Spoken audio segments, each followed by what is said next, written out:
Hola, muy buenas noches. Comenzamos un nuevo episodio de Al Extremo, Contrainformación en Resistencia.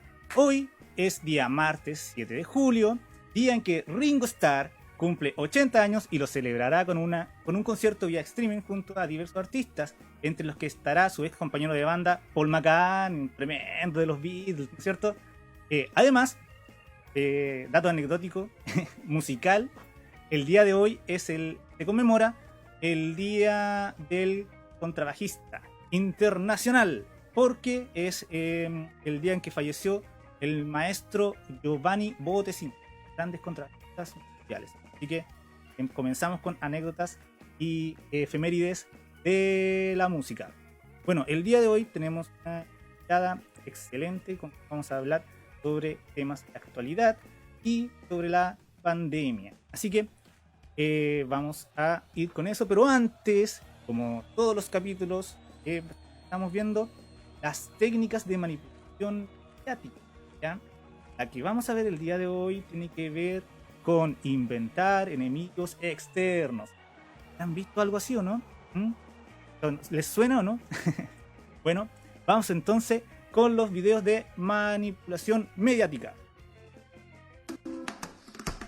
A continuación, 10 técnicas para manipular la conciencia de ciudadanas y ciudadanos distraídos. Quinta técnica. Inventar enemigos externos.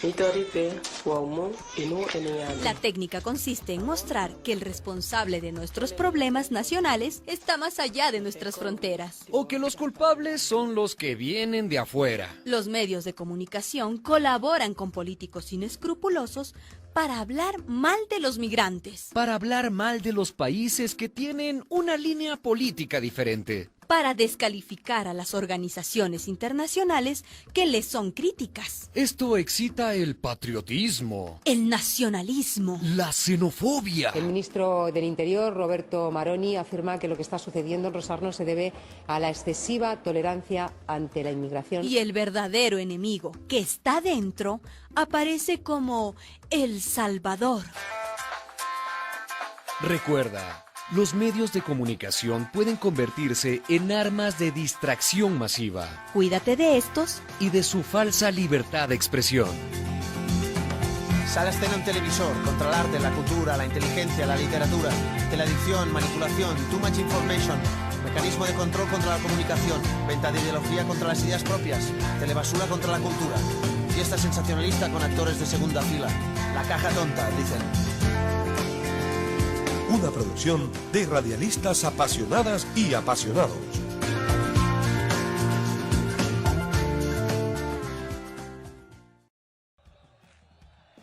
Hola Alex, bien. Gracias Alex por invitarme a tu programa. Te escuchaste tú y no me escuché yo todo lo que hablé desde que terminó el video. Me acabo de acordar que tengo que quitarle el muting. Así que ahora repite. Repito todo, tú fuiste la única que me escuchó. Bueno, del video de las técnicas de manipulación masiva, hay que tener mucho cuidado con lo que nos muestran, porque nos crean un enemigo interno que ellos se muestran después como los salvadores. Ya pasó acá en los años 70, 60, que se creó un enemigo interno. Ya vimos lo que sucedió. Ya hoy en día se resalta mucho el patriotismo. Yo como migrante cuando estuve en Argentina sentía esa situación de que la gente que eres distinto al entorno social y es bastante fuerte. Es difícil estar en un país que uno por lo general no se va de su entorno, lugar donde está por algo porque quiere, sino que hay una necesidad externa, por la situación, por el país. Yo en mi caso, por educarme. En este país es muy cara la educación. Es complicado y todos podemos estar en esa situación. Así que tenemos que ser empáticos. ¿O no, Carlita? Totalmente Alex. Y bueno, ese es el tema. Entonces hay que tener ahí mucho ojo, estar atentos. Y lo que yo les comentaba, que de ahí vamos a hablar también. Temas que voy a comentar hoy, el día de hoy, tiene que ver con alguien que profesa Bueno, ahí ya está la gente comentando. Está Cristian diciéndome que no me escuchaba. Sí, me di cuenta. Es que no había prendido el micrófono. Me pasó algo muy común de mi amiga Carla en su programa. Ya pues, Carlita, comenzamos entonces con los temas del día de hoy. Tema número 1. El gobierno anunció con bombos y platillos el plan de apoyo a la clase media. La principal medida para apoyar económicamente a las familias durante esta crisis consiste en un crédito blando con cero interés a cargo del Estado. Pero si se reajusta el IPC, el plazo de pago de esta deuda será de 4 años. Esta medida ha generado un gran revuelo, dado que, según las encuestas familiares del INE, 2017, año 2017, en esta época, esta fecha, el 75% de los hogares estaba endeudado y un 26% está moroso. Esta situación solo se ha empeorado luego del estallido social y la pandemia, ¿ya? Todo esto en medio del debate de la idea de autorizar a sacar el 10% de favor de la AFP. ¿Qué te pareció a ti el anuncio que dio el gobierno, Carlita? El plan de protección de la clase media. No te escuché, pero mal. Lo encuentro, o sea, terrible porque no es la idea tener que endeudarse para poder recibir una ayuda. Y el otro día lo hablábamos también, Alex, de que la necesidad que está pasando la gente y cómo también instituciones financieras como los bancos se están aprovechando de esa necesidad para estar llamando a la gente para poder ofrecerles créditos y que se endeuden. Entonces, al final da más rabia porque el plan de gobierno es como lo mismo, es como similar a esa sensación de injusticia, de malestar, de rabia. Uno desconfía tanto y además que también uno está tan endeudado, estamos tan endeudados que no querés tener más deudas, la verdad. Tú lo que quieres es una ayuda. Claro. Entonces, si tú estás pensando ya todo lo que te has endeudado, lo que vas a tener que pagar, asumir otro gasto más, otro monto, no, es nefasto. Es triste en realidad, es triste y da como impotencia igual. Yo, claro, ese es el asunto. Leí una publicación en Facebook de alguien que estaba en este momento, yo lo veo como, claro, al fin y al cabo,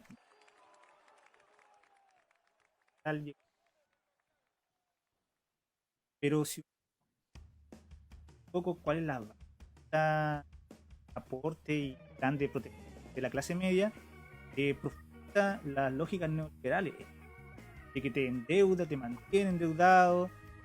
Ya antes socialmente estábamos para sobrevivir, comprar cosas con el equipamiento íbamos logrando.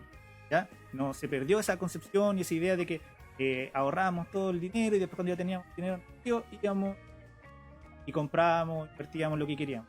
No, ahora todo es el crédito para tal cosa, para esto otro, entonces ya estamos en esta lógica acelerada.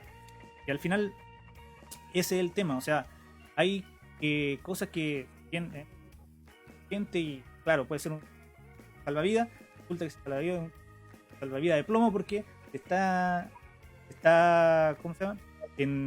Hundiendo al fin y al cabo. Esa es la problemática, ¿no? Es que al final la gente está tan necesitada, Alex, de todos los estratos, niveles, que al final, claro, cualquier ayuda que te den, ya tú la vas a recibir, porque en realidad estás pasando una necesidad. Claro, ese es el tema. Entonces, también por lo que te decía el otro día, que por ejemplo mi prima, un caso familiar, que ella tenía que pagar sus dividendos, estaba ya atrasada, endeudada, y la llaman del banco para ofrecerle unas repactaciones que al final son robos, pues son robos, porque termina pagando mucho más de lo que en realidad ella debe. Entonces al final tú estás viendo cómo se están aprovechando de la necesidad de la gente. Obviamente que ella aceptó esto, lo tomó porque no le quedaba de otra. Y es lo mismo que va a pasar ahora con este plan de protección clase media. A la gente no le queda de otra, lamentablemente, y muchos van a tener que meterse y endeudarse y tomar este tipo de medidas, entre comillas, ayuda, pues. Pero no es lo que en realidad debiese ser, pues no debiese ser así. Bueno, y todo esto se enmarca en como una contraposición o contrapropuesta del gobierno a lo que se está planteando el día de hoy de la Comisión de Constitución, que ya aprobó, por ejemplo, el poder sacar el 10% de nuestros fondos de pensiones, ¿ya? O sea, el proyecto pasa a una nueva Cámara, ¿ya? Con un voto de diferencia se aprobó el día de ayer en la Comisión de Constitución este proyecto que ha dado mucho que hablar en los últimos días. Con la aprobación en la Comisión, esta reforma constitucional pasa a la sala de Cámara Baja, donde se precisa un quórum de 3/5, lo que equivale a 93 votos para ser aprobada. No es una reforma constitucional, tiene que tener 3/5 para poder aprobarlo. También se aprobó una indicación que establece un mandato al Ejecutivo para crear un fondo colectivo de pensiones. Esto podría modificar positivamente el actual sistema de jubilación. ¿Qué te parece este proyecto y la posibilidad de que junto con este proyecto de acá del ciento está presentando una indicación para que el gobierno cree un sistema de fondo colectivo de pensión? Mira, ¿qué pienso yo? Bueno, antes de hablar de este tema, parece que estaban diciendo del audio que... Así que estoy tratando de hablar más fuerte, acerqué el micrófono, seguramente donde modifique eso de la compuerta de ruido.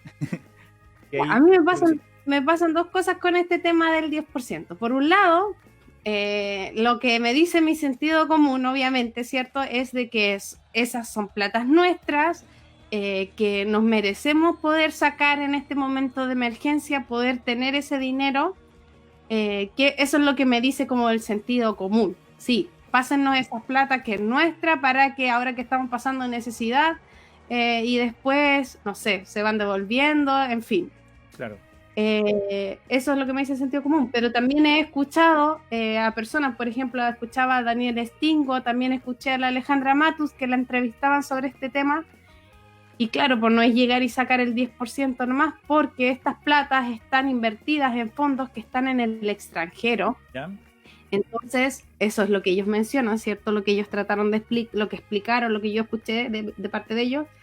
Y que el retirar estas platas están invertidas a cierto plazo, ciertos años que tienen que estar estas platas ahí. Y si tú haces retiros anticipados de estas platas, tú vas a tener que pagar multas por esos retiros anticipados. Yeah. Y finalmente esas multas, ¿quién las va a pagar? No las va a pagar la AFP, las vamos a terminar pagando nosotros mismos, con nuestros mismos ahorros. Vamos a tener que terminar, porque al final nosotros somos siempre los que perdemos acá, pues es la realidad. Nunca va a perder los de la AFP. Todo este sistema está armado para que la AFP siempre gane y nosotros tengamos que pagar todas las... Eso es por lo menos lo que yo le escuché a Daniel Stingo y también a la Alejandra Matus. Entonces, ahí ya me entró como que la duda. Dije, ya, entonces quizás no es tan bueno este retiro de plata porque finalmente vamos a terminar siendo más perjudicados. Lo ideal sería entonces que se nos entregue un monto en dinero que permita cubrir pues, la necesidad urgente que ahora tienen las familias. Pues. Claro, ese igual de el tema. Manera, no he escuchado como más argumentos de gente que sepa de verdad de economía y que no sea de derecha. Esa es la weá. Lo siento. Porque los que hablan de economía y de números y que manejan esta cuestión son todos de derecha, entonces te manipulan mucho. Y de los que son como más de izquierda, claro, piensan en el pueblo, en el bien común, pero no he escuchado argumentos de gente que de verdad, no sé, pues que me dé una seguridad que sabe de lo que está hablando en realidad, ¿cachai?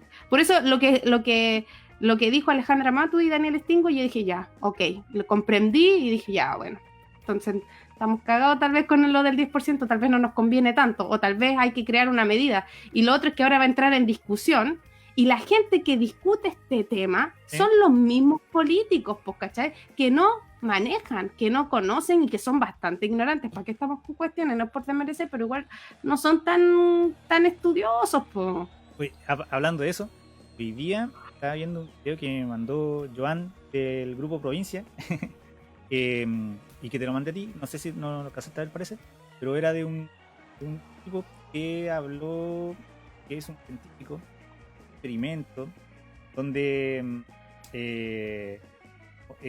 a través de diversos tipos de experimentos, por ejemplo, de un mono que estaba con mostraron el video de un mono que tenía que pasar una piedrita y lo recompensaban con una poroto, algo así. El monito se lo comía y al de al lado hacía la misma cosa y se lo recompensaban con una uva. Después le hicieron de vuelta al primer monito y no le gustaba y venía y hacía de nuevo el proceso, pero le pasaban de nuevo el poroto y como él quería uva, lo tiraba, pedía de nuevo y al ver que no reaccionaba, empezaba a mover la reja. Hicieron el otro proceso con el segundo mono, nuevamente le dieron uva, y cuando volvieron al primero, ya de nuevo enojado, y empezaba a mover las cosas. ¿A qué venía esto? De la desigualdad. Como la desigualdad que hay imperante en la sociedad, nosotros por instinto reaccionábamos así. También hablaba de otro tipo de experimentos donde niños tenían que presionar una palanca para poder bajar unos dulces, comer equitativamente dos niños. Cuando veían que a la otra persona le tenía más dulce, no lo apretaban y preferían quedarse sin nada, porque lo que buscan es la equidad, o sea, que sea todo parejo. También con juguetes, y le daban un juguete a uno y un juguete a otro, y con otro le daban 2 a ese primero que tenía que elegir y 3 al otro. Al ser injusto, prefería quedarse con uno menos.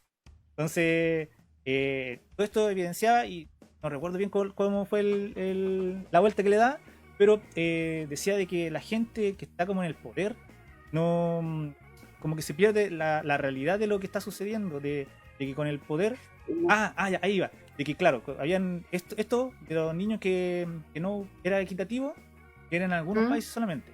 Entonces en otros países sí, la gente, los niños preferían tener más dulce a diferencia del otro. Cuando este proceso era al revés, de que yo me veía beneficiado, ya sí empezaban a cuestionarse y ahí sí aprovechaban la situación. Entonces ahí llegaba a la conclusión de que la gente que está en el poder pierden un poco la noción de lo que estamos nosotros viviendo y la empatía. Uno siempre dice, no, que los jefes no tienen empatía, que no tienen la relación de como del sentido de las emociones. Como que esa era la idea que daba a entender de que los políticos, en fin y al cabo, donde están como en una situación de élite, bastante a la clase trabajadora, a la clase normal que estamos acá, ¿no es cierto? Generaban este tipo de cosas. Entonces, ahí va lo que tú estabas comentando, de que ellos mismos son los que ahora tienen que hacer las leyes, que están tratando las leyes, de... sí, pero... eso, mira, no sé si es como empatía o la cuestión es que ellos en realidad no conocen la realidad cotidiana que viven los chilenos y chilenas todos los días. Entonces son gente que vive en otras esferas, en otros contextos, que no sabe cuánto cuesta la micro, cuánto cuesta el colectivo, cuánto cuesta el kilo de pan. Entonces ellos esperan hacer políticas para ayudar a gente que vive una realidad que ellos desconocen. Entonces todas sus políticas y decisiones que toman las toman de manera errada, porque no viven, no saben lo que es, no sé, pues hasta levantarse en la mañana, llegar tarde a la casa, trabajar todo el día y al otro día hacer lo mismo, si ni siquiera son capaces de hacer eso en su pega, recibiendo las millonadas de plata que reciben, que le están pagando, pues. Claro. Entonces gente que yo los sacaría a todos de frente. Si pudiesen, los saco a todos, porque no sirven. Necesita gente que sea profesional, que sea estudioso, que sea trabajador, y que además, trabajadora, ¿cierto? Y que además conozcan la realidad, que sepan lo que es tener un trabajo, levantarse en la mañana, cumplir ciertas obligaciones, porque ¿para qué estamos con cuestiones también?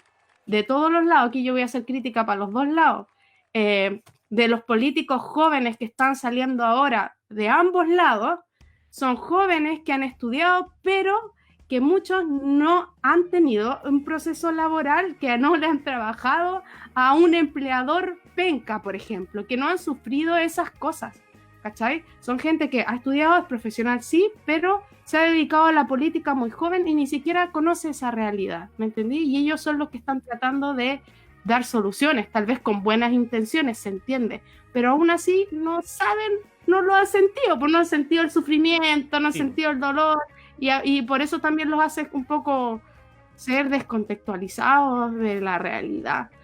Se me fue, iba a decir otra cosa, pero ya se me fue la Yo onda. me quería agarrar un poco de eso que tú dices de que yo lo sacaría todo. Hay que tener un poco cuidado con ese discurso, creo yo, porque, o sea, no por ser extremista y mucha gente dice, no, los políticos no sirven, no saben nada. Y ese discurso al final, ¿a qué lleva? ¿A quién le sirve ese discurso? De poder hacer eso y decir, no, no sirve, no voy a ir a votar, no voy a hacer nada. Listo. ¿A quién beneficia que se difunda ese tipo de pensamiento? Al final, a la clase hegemónica dominante. Porque si tú no participas, van a seguir saliendo los mismos que sí están adoctrinados, saben que tienen que ir a votar por la derecha porque es lo que ellos creen que es lo mejor, no sé. O sea, no sé, ahí yo discrepo porque yo tengo este discurso, pero aún así soy consciente de que tengo que ir a votar y tengo que hacerlo de manera consciente, pese a que critico a las personas, porque yo critico a las personas en general. Claro, ese es el asunto. Pero no por eso voy a dejar de participar, porque soy consciente de que de que todos tenemos que aportar en esta cuestión para poder cambiarla. Sí, pues ese es el asunto. Todos tenemos que hacernos responsables de nuestro actuar, de lo que decimos, de lo que hacemos. Y parte de esa responsabilidad también es ir a votar y hacernos empoderarnos de esta situación. Mucha gente no se toma en serio esto y al final beneficia. Cuando tú le dices, no, si los políticos no sirven, no saben la realidad, listo, al final se mantiene, no generamos un cambio. ¿Por qué? Porque la gente no participa. Entonces, claro, cuando hacemos una crítica y tenemos conciencia, dimos que tiene que ser con conciencia de saber estar atento, qué es lo que hacen los políticos, qué dijo ahora, en qué votó, porque al final nos dominan con eso, ¿no? La cara bonita que está en el matinal y que, sí, que empático, luego resulta que en su comuna vieron desfalco, vieron tal cosa, se robaron tal lugar, y nos quedamos solamente con la primera impresión. Entonces tenemos que ser agentes activos políticamente, no necesariamente políticos de estar siempre en movimiento, que también puede ser de una forma, pero activos en estar atentos a qué es lo que sucede y qué acciones están tomando las que nosotros elegimos, porque al final son representantes. Y eso es lo que hoy en día no se entiende en esta sociedad, creo yo, que son representantes de nuestras ideas. Sí, siguiente tema. Se habrá retirado los chiquillos porque llegó otro mensaje que dice tiene BTR y se están riendo, que son pesados. Recién cuando se cortaba la voz, no es que se cortaba, yo no sé apretar el botón y se me olvida y le puse un efecto al micrófono para que no entre tanto ruido, entonces seguramente eso también puede ser, así que ahí estoy probando, mejorando.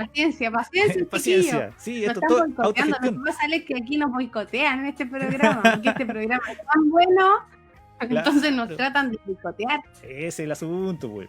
Oye, te tengo, cómo tomar este tema, porque igual es, no sé, resulta que el presidente de Brasil, Bolsonaro, dio positivo en el examen de COVID-19. El día de hoy, el presidente brasileño habló personalmente con la prensa donde confirmó ser positivo de coronavirus. Dicha conferencia apareció con una mascarilla, pero al final se la retiró para mostrar a los medios de comunicación presentes que estaba bien. Recordemos que Bolsonaro ha ignorado las pautas científicas y las evaluaciones de la gravedad del COVID-19 desde que surgió la pandemia, calificándola de pequeña gripe. Entonces, he visto muchos comentarios de gente que dice que se enfermó. Ya, está bien, se enfermó, a lo mejor te va a ayudar a tener un poco más de conciencia y no minimizar la situación, pero como que igual me genera un poco de ruido, porque igual hablaba tanta lecera.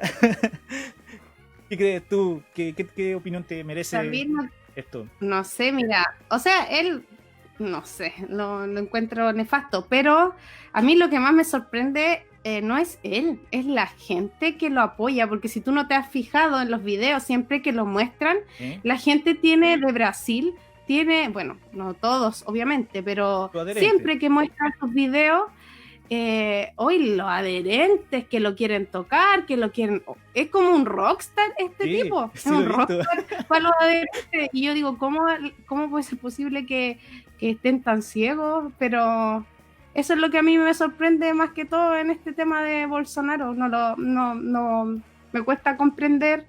Es lo mismo que pasa con Trump también, pues. Claro. Que como...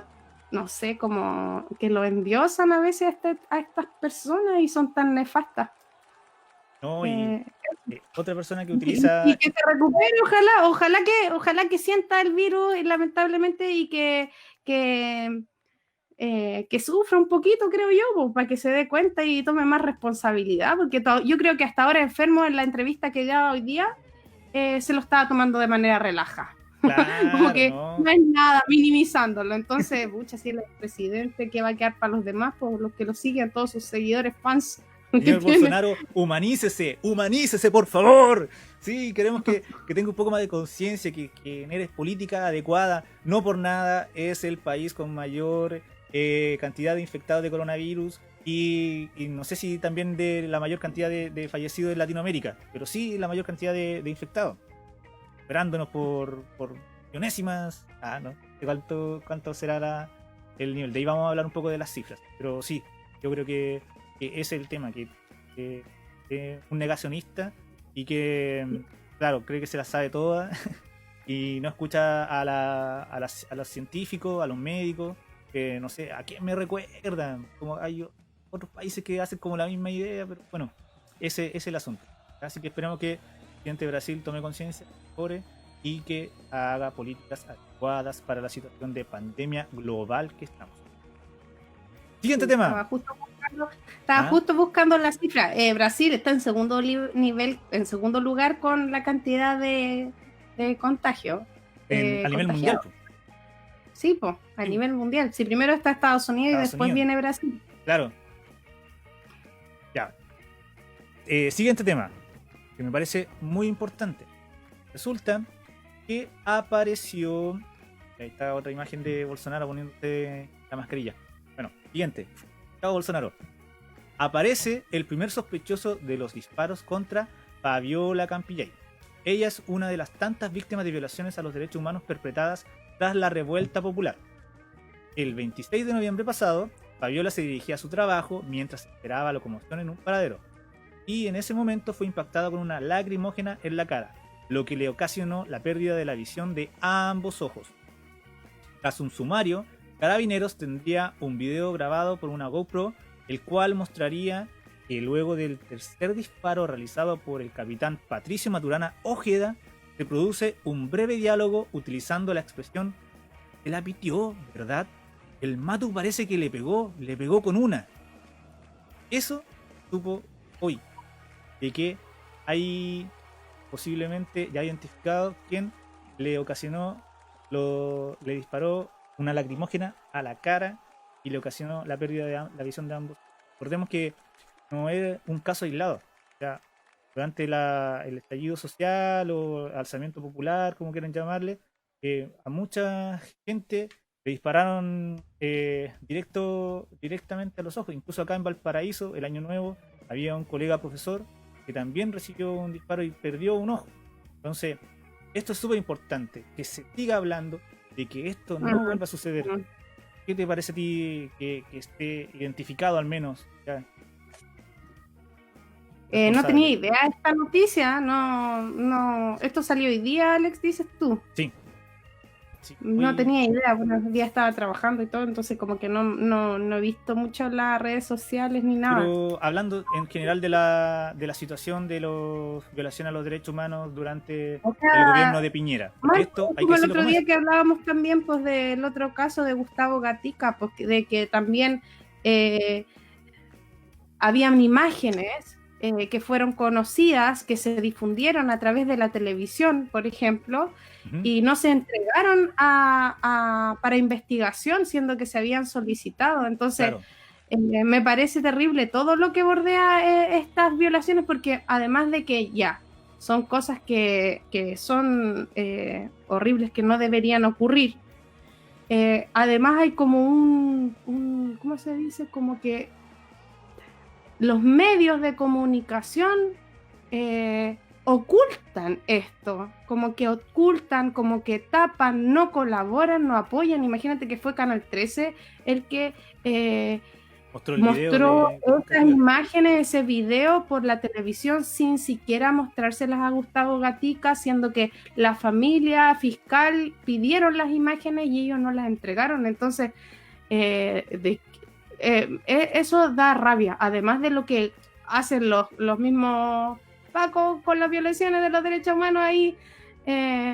También da rabia e impotencia todo lo otro que los mismos medios de televisión ocultan, o como por ejemplo lo que ocurrió con lo que está pasando en el sur con el pueblo mapuche también, que eso no se muestra absolutamente nada en los medios de televisión. De hecho, esta información... Y ocurre ahora, actualmente, en Claro. tiempo de pandemia, los están hostigando o acosando.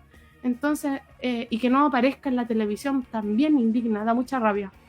Hay una manipulación. De hecho, este tema no salió en los medios grandes, sino que por los medios alternativos. Ahí yo me enteré, investigué y busqué, y ahí está la información. Pero claro, hoy día estaba tomando once, viendo las noticias y nada de nuestro. No sé si alguien lo habrá visto por ahí, si puede comentarlo a lo mejor.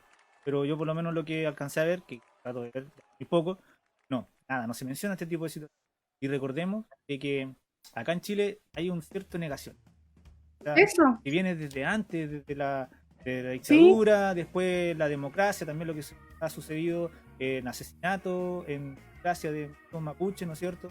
De dirigentes sociales, ya dirigentes climáticos, lo que pasó ahora último con la dirigente del agua de Petorca, ya una activista social, que le intervinieron en el teléfono, que le estaban haciendo llamadas y le hicieron amenaza. Entonces, esto ya se escapa de todo, y por menos, creo yo, en Estados Unidos se han renunciado Sí. los altos mandos y Sí.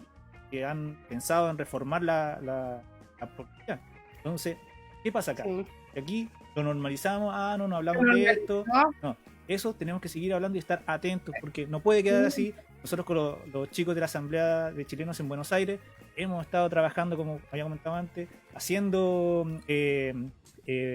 acciones internacionales, coordinando y poder llegar a algo, porque no puede ser que esto quede impune. Este es el asunto, y que se olvide. No se olvide, porque si olvidamos, vuelve a suceder. Esto no es normal. Está bien. Eso fue. Siguiente y último tema. Bien desagradable, diré que lo pensé, no hablar de esto, pero es necesario. Resulta que José Antonio Kast, ahí está Kast, no, es el policía, ahí está Kast, José Antonio Kast quiere vernos la cara otra vez. En un video titulado "Llegó la hora de poner a Chile en marcha", nos trata de convencer a la audiencia que es momento de terminar la cuarentena y reactivar la economía. ¿Ya? El video de 4 minutos comienza con una voz en off relatando la situación en Chile, lanzando frases triunfalistas por las cifras actuales. Ojo con el tipo de palabras utilizadas. Voy a leer y darle realce a ciertas palabras. Miren, algunas frases son: la curva de contagio, que pareció descontrolada, comienza a bajar con fuerza. El uso de camas y ventiladores, que amenazó con saturarse, empieza a controlarse completamente. Las lamentables muertes de nuestros compatriotas más vulnerables empiezan a disminuir significativamente. Y esta voz remata diciendo: es indispensable que pasemos a la acción y pongamos fin a la cuarentena. No sacamos nada con seguir imponiendo estas medidas extremas, mientras miles y millones de chilenos caen en la pobreza, quedan en la calle y arriesgan su vida hacia un futuro por culpa de esta pandemia. Fíjense el calibre de las frases y las palabras con las que terminan cada frase, ¿no es cierto? Luego aparece el presidente del Partido Republicano, Kast, con un discurso replicando estas mismas ideas. Yo lo vi y fue como, "Oh, ya, a ver, hay que ser crítico, hay que escuchar a la contraparte, ¿no es cierto?" Pero la forma en que manipulaba la idea y diciendo que no, que ahora está bien, que se está controlado, que tenemos que salir protegidos, pero no podemos permitir de que la clase trabajadora se quede sin recursos, ¿no es cierto? Al final siento yo que está todo disfrazado, que está dado vuelta, que lo que busca es reactivar la economía y le importa nada lo que le pase a la clase trabajadora. O sea, eso es lo que a mí me queda cuando escucho de personas. ¿Qué opinas? Me da en parte como risa, encuentro chistoso a este personaje, no le creo nada, obviamente, siento que es un manipulador. Mira, voy a hacer bien lo que pienso en realidad, siento que él es un ignorante, totalmente ignorante, y es un manipulador, igual que otro personaje que está ahora ahí gobernándonos. Siento que esta gente son muy manipuladoras. Y no puedo creer cómo haya gente, lo mismo que me pasa con Bolsonaro, porque ya, este personaje,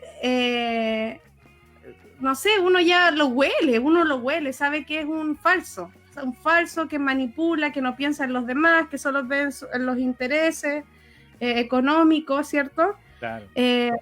Pero lo que me sorprende es que haya gente que le compre a este tipo, ¿cómo le pueden creer algo? Yo ni siquiera lo pondría para nada, y pensar que este tipo fue el que se postuló, se tiró a candidato con Piñera y había gente que lo apoyaba, ¿cachai? Sí. Entonces, ¿cómo este tipo de personas pueden llegar? Me sorprende, pero quiero ver ese video igual para reírme en realidad, porque para reírme y para ver el nivel de lo que habla, de lo que presenta, claro. Debería, no sé, Llegó la hora de poner a Chile en marcha, por si acaso. Llegó la hora de poner a Chile en marcha. Así lo puedes buscar. Yo lo vi en el Instagram del susodicho, pero fue como, me tengo que meter a eso. Esa es otra cosa importante, por ejemplo, cuando hablamos y rebatimos, tratar de no darle visibilidad en las redes, ¿no es cierto? Hay, por ejemplo, en Twitter, cuando hay algún comentario que tú quieres así como rebatir y civilizar, la idea es que tú no lo hagas directamente desde el tweet original, sino que tomes un pantallazo y eso lo repliques, porque así genera de que la otra publicación no aumente su visibilidad. Claro, entonces después en los gráficos dice, llegó a tantas personas, claro, porque genera tanto rechazo, la gente lo comparte y al final lo manipulan y dicen que en vez de rechazo hay gente que los apoya. Y eso, entonces, ese es el tema. Entonces hay que tener cuidado también. Yo por eso no quise mostrar el video, por eso no quise poner también tantas imágenes del susodicho, ¿ya? Porque me parece una persona nefasta. Una persona nefasta Mira, yo cuando hablo de la ignorancia, bueno, este tipo de personas también me da, hoy como que dice video interrumpido, ahí vuelve, como que se va a interrumpir la señal. Bueno, aquí cuando yo pienso en Kast, pienso en Bolsonaro, pienso en Trump, pienso que la única forma de terminar con este tipo de personajes a futuro y todo es con el tema de la educación, es teniendo personas que sean educadas, que sean informadas, que no se crean a buena y a primera lo que estos tipos llegan y hablan sin saber.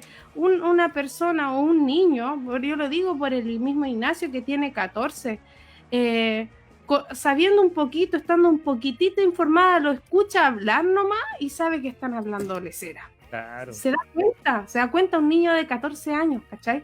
Pero hay gente que les cree todo a estos tipos. Y si se les cree todo a estos tipos es porque gente que de verdad no tiene mucha educación o es muy ignorante. Creo que por eso, creo que hay que, también pasa por cómo vamos enseñándole también a los niños, a los jóvenes, a que se informen, a que no crean todo lo que ven en la televisión A tener o un todo sentido lo que ven crítico. en las redes sociales también, porque también eso pasa, que a veces se difunde una noticia, se difunde un video y al tiro se comparte y ni siquiera se investiga o se lee un poquito más para saber si es que esto es verdad o no. Lo mismo que pasa con estos personajes, pues, que ellos llegan Los Waldo. hablan. Los ¿Ah? Waldo, como que veíamos el video de hoy día de los Waldo. Ese, Sí. doblado, ¿no es cierto? Había un video que decía que se compraba todo lo que veía en las redes sociales, lo que decían en las cadenas de WhatsApp, ese tipo de cosas, de los Waldo. Sí. Claro, es porque no generan un sentido crítico.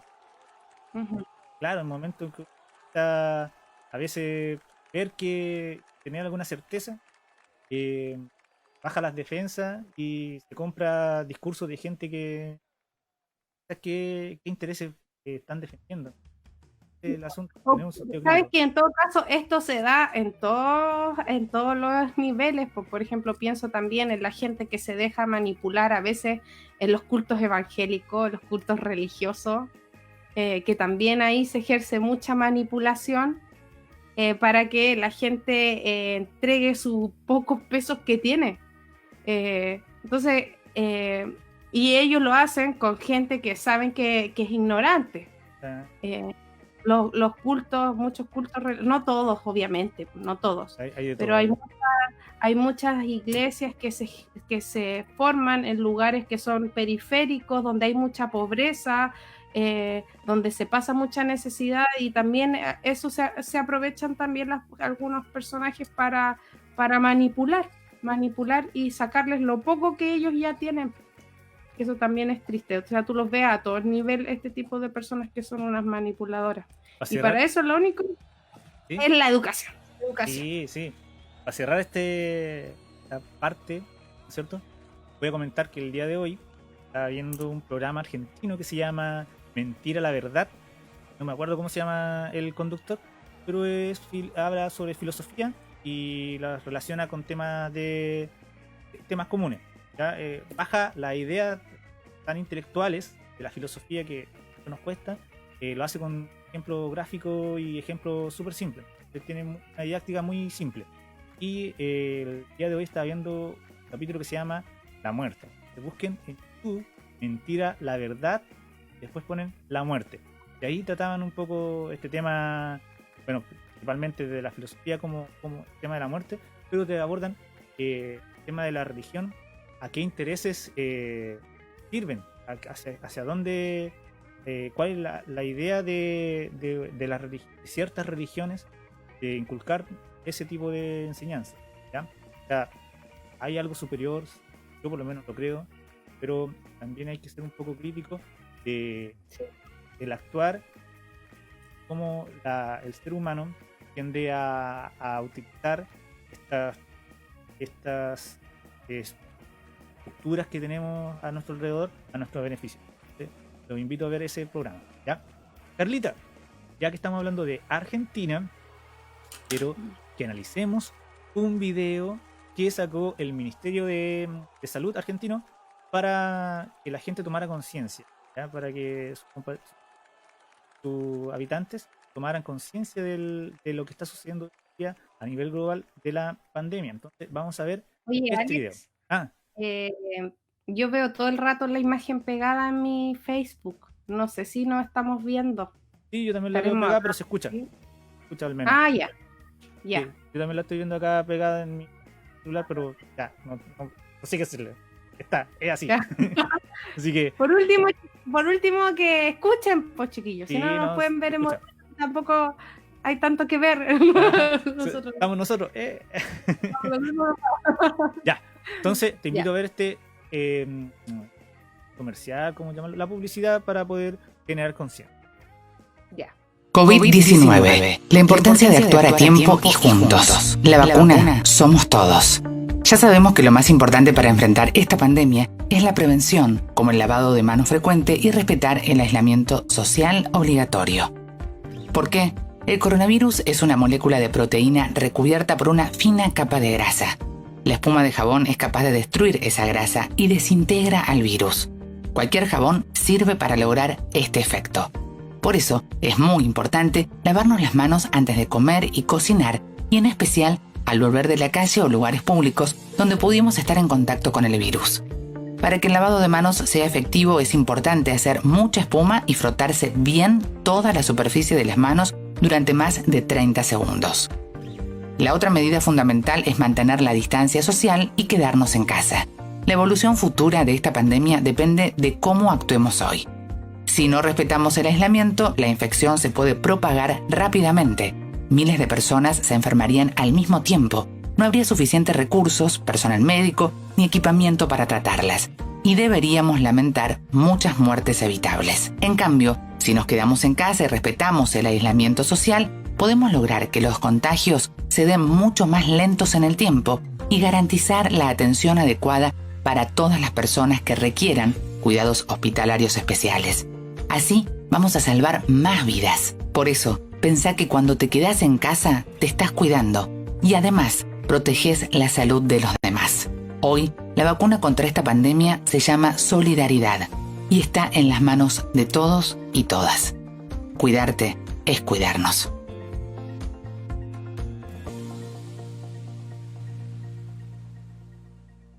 Eso es lo que está pasando en el gobierno argentino.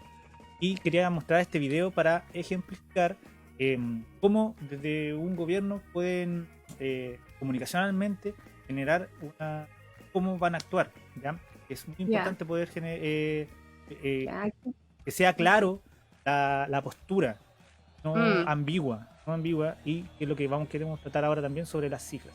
Pero antes, quiero que veamos el video similar que tiene la misma característica, pero del gobierno chileno. Ya, a ver. Ahora más que nunca necesitamos cuidarnos entre todos. Si estás en cuarentena, respétala. Pero si tienes que salir, tienes que protegerte y preocuparte de mantener la distancia en todo momento. Igual que mantener tus manos limpias con alcohol gel o lavándotelas cada 2 horas por 30 segundos. Esta pandemia solo la superamos entre todos. Ministerio de Salud, Gobierno de Chile.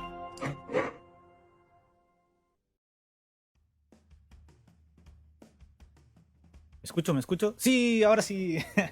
La calidad no se escucha. Ahí sí. Ya. Ese era entonces el video de Chile, que tiene otro enfoque, siento yo, que va que nada hacia las medidas que tenemos que tener nosotros como ciudadanos para poder cuidarnos. Y siento que engloba como el otro concepto que tiene la parte argentina, que engloba un poco más la totalidad de que tenemos que generar conciencia y que esto no es algo que solamente queda en nosotros, sino es algo más general. Esto quería que comenzáramos a reflexionar en cuanto a las cifras, ¿ya? No sé si algunos de ustedes habrán visto lo que tú hablabas de Daniel Stingo y Alejandra Matus, ¿cierto? Alejandra Matus no. Daniel Stingo aparece en un programa que se llama La Voz de los que Sobran, ¿cierto? Y ellos tienen redes sociales y sacaron un reportaje de Danuta Rack, ¿ya? Sobre las bases de datos erróneas, ¿ya? Y el seguimiento del MinSal, que actualmente se basa en datos del registro civil, pero estos datos que ellos solicitan no son todos los que se deberían utilizar, ¿ya? Se está utilizando un segmento, una parte de esto, el cual no es apropiado, ¿ya? Alejandra Danutza Rack es encargada de estadísticas, me parece que de algo, no recuerdo bien de dónde es, pero es una encargada de estadística, entonces sabe cómo manejar el tema estadístico en salud, ¿ya? Se dice que no está siendo apropiado la forma en que el gobierno lo está presentando, ¿ya? Y la razón es porque ellos, como gobierno, lo diseñaron así, ¿ya?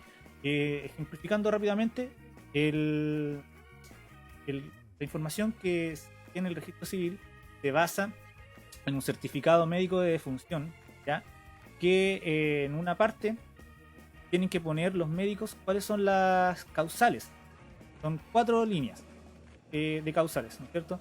ejemplo, que tenía diabetes, que era obesidad, ¿no es cierto?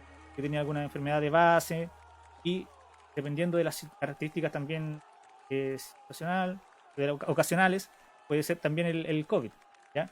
Si, como son 4, el Ministerio de Educación solamente, el Ministerio de Salud está considerando 3, pero si el COVID es una cuarta opción por la situación actual, no se considera. Entonces, mucha gente joven, por ejemplo, o embarazadas que han fallecido a causa de que la enfermedad del COVID, ¿cierto? El embarazo no es una enfermedad, es una no se debe ser considerada una enfermedad, pero sí debilita al cuerpo.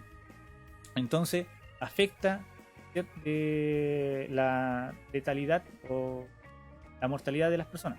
Entonces, si esto está en la cuarta línea, no se considera como COVID. Una de esas podría ser la razón que tengamos una mortalidad tan baja. ¿Qué te parece a ti, Carlita? ¿Eso? ¿Entendió, no? Como que igual es bastante enredado, hay que leerlo bien detenidamente. De ahí creo que voy a mostrar si puedo, este reportaje. Sí, mira, yo lo leí el reportaje como para complementar tu explicación. Ya voy a complementar. Resulta que la Organización Mundial de la Salud recomienda o le dice a los países que para contar el número de fallecidos es importante contar todas las muertes, tanto las muertes que tienen PCR positivo, que se les hizo el examen, tanto como las otras muertes que no tienen PCR positivo, pero que tienen un certificado médico de defunción, donde el médico establece que una de las causas fue COVID-19, aunque no tenga el PCR positivo. Yeah. Entonces, ¿qué se estaba haciendo acá?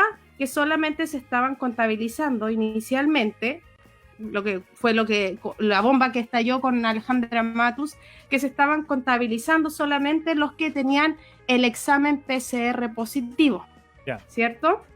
Eso fue lo que pasó con la Alejandra Matus, que ella como que tiró esta bomba que en realidad estaban como ocultando cifras de fallecidos. Claro. Es que no lo estaban contabilizando a todos, porque la idea es que tú contabilices los que tienen el examen y también los que están con sospechosos de haber tenido, que han fallecido y que tuvieron sospecha de COVID, o también los que tienen certificados de defunción emitidos por el médico, ¿cierto? Uh-huh. Que dice que una de las causas que contribuyó a su fallecimiento es el COVID-19. Claro. El MinSal utiliza una base de datos que se la proporciona el Registro Civil para sus informes diarios, ¿cierto?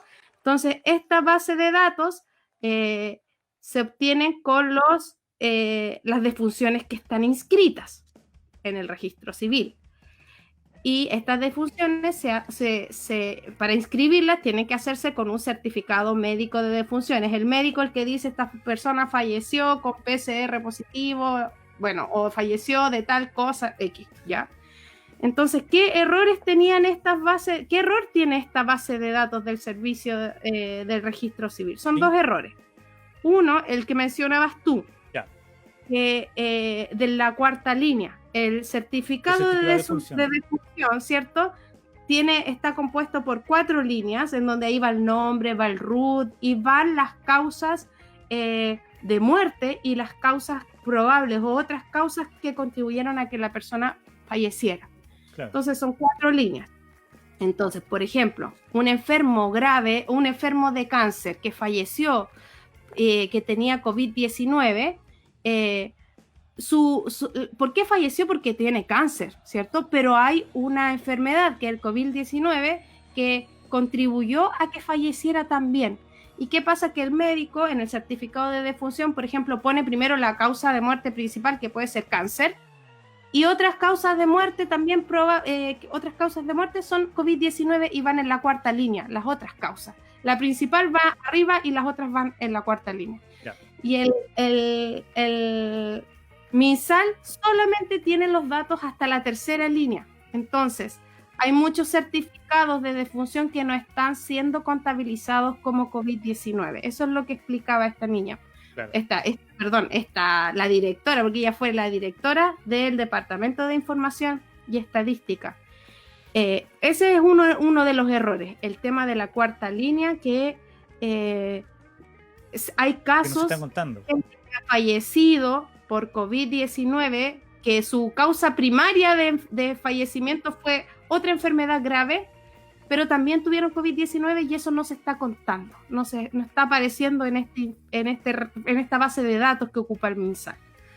Y el otro error que tiene esta base de datos es el tema de las residencias, que cuando se emite el certificado médico de defunción, en ese certificado va el lugar en donde fallece la persona. Uh-huh.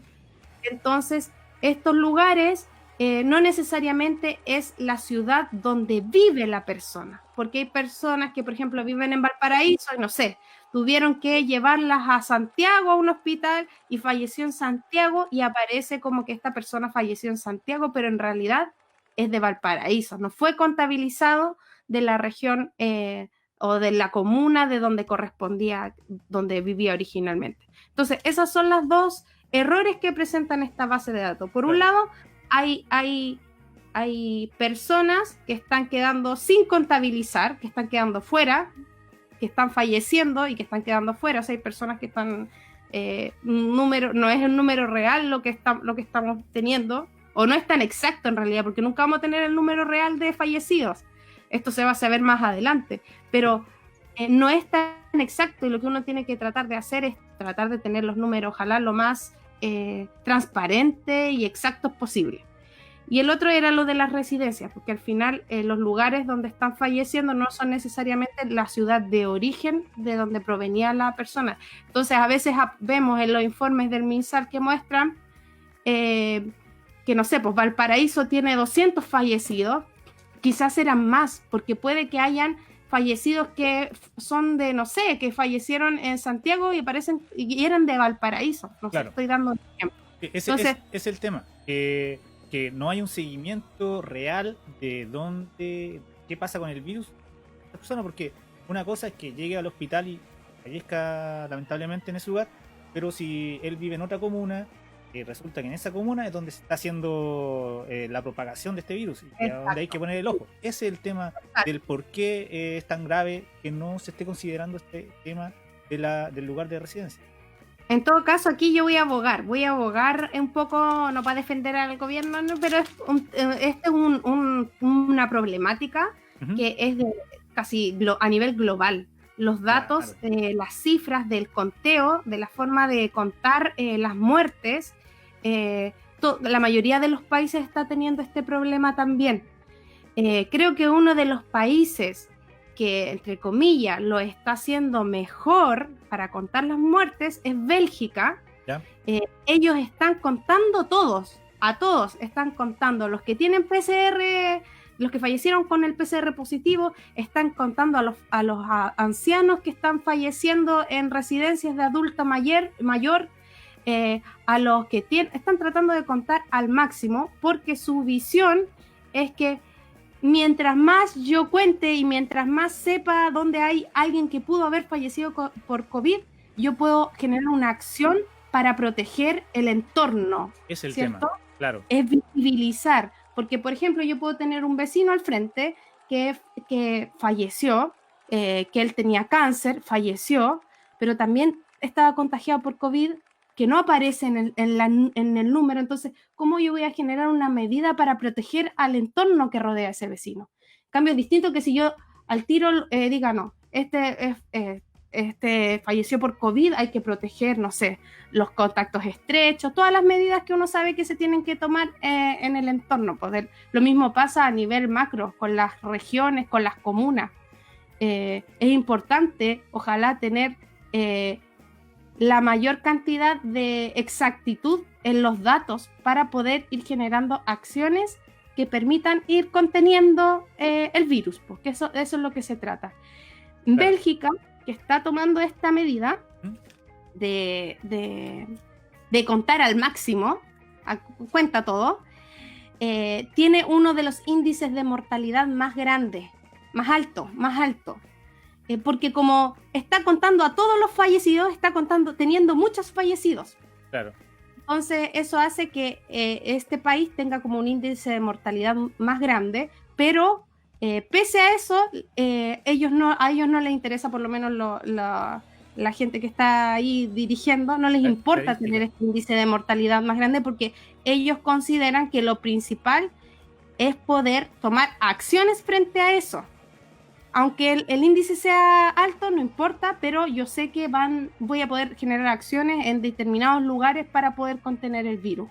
¿Ya? Eso es mejor a hacerme como que no existen estos Claro, casos. es el tema que ahí está centrada en la vida de la persona, no centrada en lo que van a pensar de mí por cómo estoy llevando esto, sino que me da lo mismo cómo piense el resto.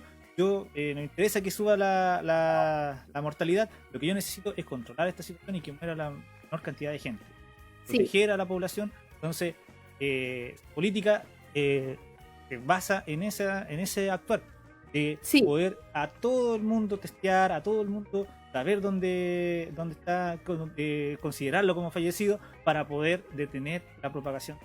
Que de cierta forma como lógico, ¿no? O sea, nada es lógico en esta vida, siempre va a depender de la visión, pero si nosotros sacamos el sesgo y la visión de qué va a pensar el resto de mí, esto es una situación que tenemos que cuidarnos todos. Cada uno tiene que actuar desde su lugar y pedir que las autoridades sigan también estas indicaciones, porque es necesario, de verdad, es necesario que cuidemos todos.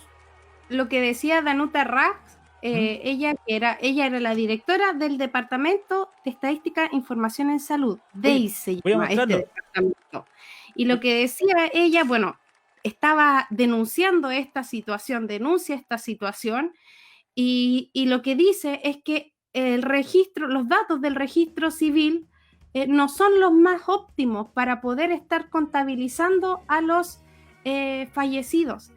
Y la institución o organismo que tiene datos más reales es justamente el DEIS, que es la institución donde ella fue directora durante 10 años, porque ahora ya está jubilada. Sí, mira, lo estoy mostrando ahora. Departamento de Estadística de Información en Salud. Ellas son los que tienen los datos más certeros respecto a la cantidad de fallecidos, porque ellos contrastan muchas informaciones, no solo lo del registro civil, sino que también sí consideran todos los datos. Certificados de difunción emitidos, en fin. Claro, aquí podemos leer que la especialista considera que el manejo de las cifras de fallecidos no ha cambiado sustancialmente e insiste que los datos de fallecimiento del DEIS son los únicos válidos. A su juicio, los certificados médicos de defunción omiten información respecto a la causa de muerte, lo que explicamos recién, ya que existe identificación equivocada de la comuna de residencia de los fallecidos y también falta de experiencia en salud pública del equipo que está tomando las decisiones en el Ministerio de Salud. Entonces, es súper importante esta información para poder tomar conciencia de la realidad. O sea, lo que pasaba con el video de Cast, de que hablaba la voz en off, de que estamos saliendo de lo peor, ahora ya está todo más tranquilo, ¿no es cierto? Porque se basa en las cifras que no son acordes a la realidad. Claro, no son las cifras reales, entonces no puedes tomar decisiones con este tipo de cifras que no están tan ajustadas a lo que de verdad está ocurriendo. Además que hay otras cosas que influyen, también lo que se discutía, de que dicen que claro, está disminuyendo la cantidad de contagiados, disminuyendo la cantidad de fallecidos, pero ya sabemos que no podemos estar 100% seguros que la cantidad de fallecidos está disminuyendo por esta información del registro civil, que no es tan correcta. Y lo otro que también dicen es el tema de los exámenes PCR, que la gente se está haciendo menos exámenes PCR porque está saliendo menos, ¿cierto? Pero eso no quiere decir de que haya menos gente contagiada. Claro. La gente no está asistiendo a los hospitales o a los lugares a hacerse los exámenes.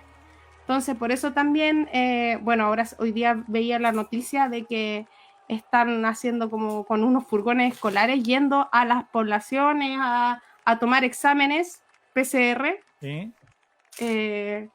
Para ver, porque claro, pues la gente no está saliendo, pero eso no quiere decir que haya menos contagios.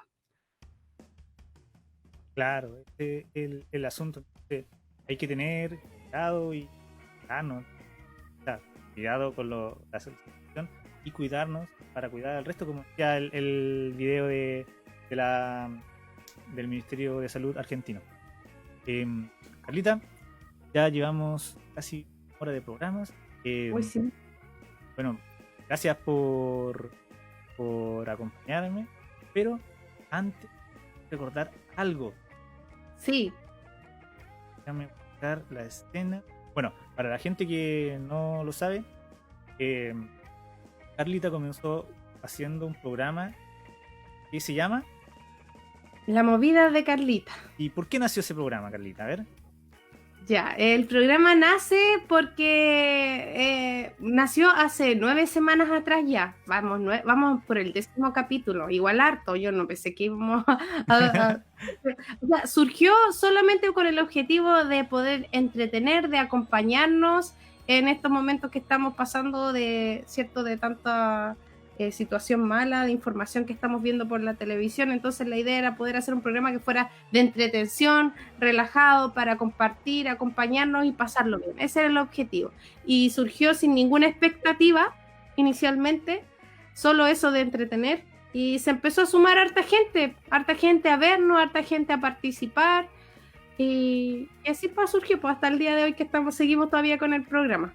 Y bueno, mencionemos también de que cuando tú empezaste con esto era porque para generar una salida de lo que los medios de comunicación estaban informando a la población, ¿no es cierto? O sea, de que mucha gente de tu entorno, ¿no es cierto?, conocido, estábamos todos dados de información y lo único que vemos, tenemos acceso, o por lo menos la gente mayor, los medios de comunicación hegemónicos, ¿cierto? Sí. Y lo que mostraba era una situación bastante terrible, ¿no es cierto?, catastrófica. Entonces te generaba angustia, te generaba preocupaciones. Tú lo que querías era poder sacar un poco de esta postura, y que también tiene que ver en relación a este programa. O sea, la idea es poder sacarnos desde esa visión, desde esa postura, y ser un poco más crítico y quizás a lo mejor más positivo, porque yo pienso que esto es terrible, pero vamos en el camino de que va a cambiar esta situación y que estamos generando conciencia. O sea, a raíz de esta pandemia, mucha gente se ha dado cuenta de que la realidad que nos vendían no es tal. O sea, se potenció la cuestión del alzamiento popular, ¿no es cierto?, de octubre del año pasado.